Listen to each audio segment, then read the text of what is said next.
2025. So, I hope you are all guys settled in your seats as we go with the program and for the rest of the activities today. Our theme for today is Heritage and Horizons, Embracing the Future Together. So, being an alumni of Don Bosco High School is already a heritage itself.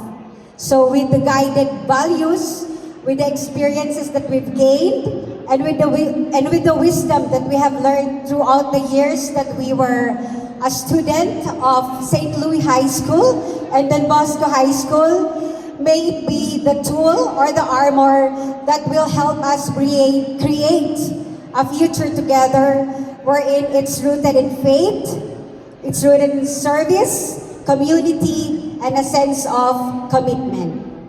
So my only wish for you today is to have fun and enjoy and relax on your seats, especially our Golden Jubilarians.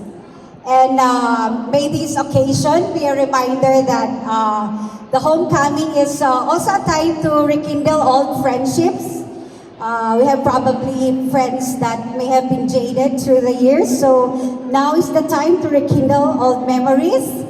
Let's pretend it's year 2000, when there's no mobile phones, only just pure laughter and great conversations, okay?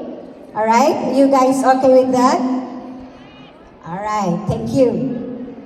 So, this occasion is also a reminder that our homecoming celebration is also an opportunity to create for us new friendships.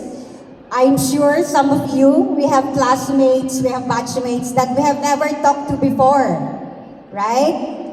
So I think now is the perfect time to initiate conversations, create new friendships, because that is what an alumni is all about, right?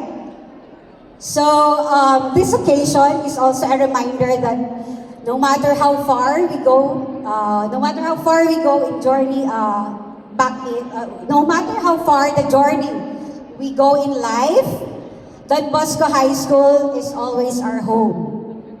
Alright? So this is school, this alma mater is our home. So my dear alumni, welcome home. Thank you.